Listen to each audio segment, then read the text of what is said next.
दोस्तों, क्या आपको पता है कि पिता की पूरी संपत्ति भी बेटी और बहन के नाम हो सकती है, लेकिन इसके लिए कानूनी रूप से सही प्रक्रिया का पालन करना होता है। और अगर आपके पिता ने पूरी प्रॉपर्टी बेटी के नाम पर कर दी है तो आपके राइट्स क्या हैं दोस्तों। और दरअसल पहले क्या होता था दोस्तों, पहले ये माना जाता था कि केवल बेटे को ही संपत्ति में अधिकार मिल सकता है, लेकिन समय के साथ कानूनों में बदलाव आया है और करेंटली वर्तमान में भारत में जो संपत्ति के उत्तराधिकार है और विरासत से जो जुड़े हुए कानून है दोस्तों, वो बेटियों और बहनों के अधिकारों को भी समान रूप से मान्यता देते हैं। और अगर किसी फैमिली में पिता की पूरी संपत्ति बहन या बेटी के नाम होनी है तो इसके लिए कुछ कानूनी प्रक्रियाएं और ये जो नियम होते हैं उनका पालन करना होता है। दोस्तों, आज इस वीडियो में लोग ये सारी चीजें समझेंगे कि किन परिस्थितियों में और कैसे पिता की पूरी संपत्ति बहन या बेटी के नाम हो सकती है। दोस्तों, जय हिंद, नमस्कार, मैं एडवोकेट आशीष मिश्रा। लाइक कर दीजिएगा, शेयर कर दीजिएगा, सब्सक्राइब कर दीजिएगा ताकि इन्फॉर्मेशन और लोगों को मिल सके। दोस्तों, किसी भी तरीके से जहां पर किसी के राइट्स का उल्लंघन हो रहा है, और इसी में चीज याद रखिएगा, जब भी आपके किसी लीगल राइट का उल्लंघन होता है दोस्तों, या फिर उसका आपको नहीं मिलता है, तो ऐसे में जैसे कि आप पुलिस एफआईआर नहीं लिख रही है, आपकी कोई जमीन कब्जा हो गई, कोई प्रॉपर्टी है, मुकदमा सालों साल खिंच रहा है, ऐसे में आप हाई कोर्ट में जाकर रिट लगा सकते हैं। क्योंकि जहां पर भी आपके लीगल राइट का हनन हो रहा है वहां पर आप सीधे हाई कोर्ट में रिट लगा सकते हैं और जल्द से जल्द अपने लिए न्याय प्राप्त कर सकते हैं। दोस्तों, अब अभी बढ़ते हैं वीडियो की तरफ कि भारतीय कानून में दोस्तों बेटियों और बहनों की संपत्ति पर क्या अधिकार है। दोस्तों, इंडियन कॉन्स्टिट्यूशन के तहत बेटियों और बहनों को भी अपने पिता की संपत्ति में बराबर का अधिकार। 2005 में हिंदू उत्तराधिकार जो संशोधन किया गया था, अधिनियम लागू होने के बाद में यह सुनिश्चित किया गया है दोस्तों कि बेटियों को भी पैतृक संपत्ति में बेटे के समान अधिकार मिले।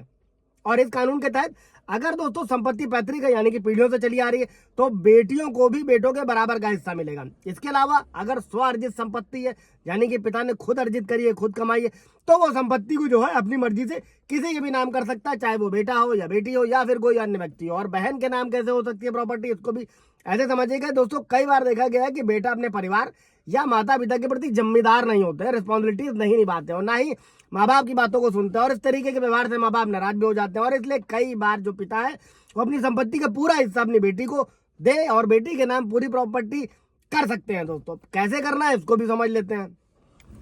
ऐसी किसी भी सिचुएशन के लिए दोस्तों क्या होता है, सबसे पहले तो वसीयत एक तरीका है जिसके द्वारा संपत्ति का जो उत्तराधिकार होता है वो तय होता है। और अगर पिता अपनी संपत्ति बहन या बेटी के नाम करना चाहते हैं तो एक वसीयत बनाकर अपनी संपत्ति को जो है डिटेल देकर किसे देना है, सही डेट समय सब लिखकर गवाहों की उपस्थिति में जो है वसीयत पुष्टि हो जाती है। और उसके बाद क्या होता है, लेकिन ये मिलती जो है पिता की डेथ के बाद में। इसके बाद दूसरा रास्ता क्या, गिफ्ट डीड है दोस्तों। उत्तर प्रदेश में तो सिर्फ उसका एक बहुत ही मिनिमम अमाउंट तय कर दिया गया है। कमेंट होगा तो पूछिएगा, क्लियर कर दिया जाएगा। पिता अपनी संपत्ति बेटी या बहन को जिंदा रहते हुए भी ट्रांसफर कर सकते हैं। इसके लिए क्या किया जाता है, गिफ्ट डीड का इस्तेमाल किया जाता है और इसके तहत संपत्ति बिना किसी पैसे के दिए या बेची जा सकती है और इसे कानूनी रूप से मान्यता भी प्राप्त होती है। लेकिन इसकी भी कुछ प्रक्रिया होती है, जैसे कि सबसे पहले ये स्टाम्प पेपर पर लिखा जाना चाहिए।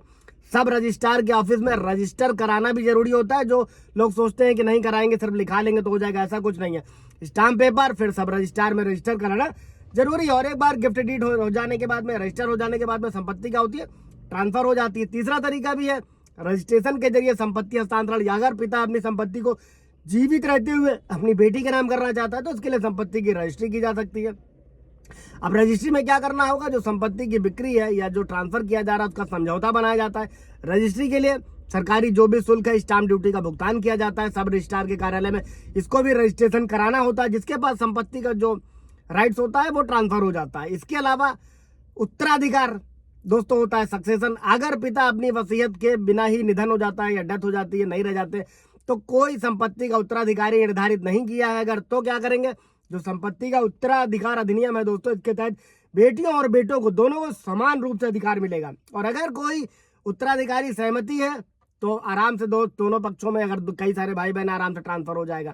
इसके अलावा जो अन्य उत्तराधिकारी हैं, अगर उनको चुनौती देने का अधिकार है कि नहीं है। अगर पिता ने वसीयत या गिफ्ट डीड के जरिए बहन को संपत्ति दे दिया है, नाम कर दिया है दोस्तों, तो अन्य उत्तराधिकारियों को चुनौती देने का कानूनी अधिकार होता है जो उत्तराधिकारी है, लेकिन तभी जब वे साबित कर सकें कि वसीयत या जो गिफ्ट डीड है अवैध तरीके से बनाई गई है या फिर जो संपत्ति का ट्रांसफर हुआ है वो धोखाधड़ी या दबाव से हुआ है। दोस्तों, ये पूरी प्रक्रिया, इससे रिलेटेड कोई सवाल जब होगा दोस्तों पूछेगा, क्लियर किया जाएगा। Thank you.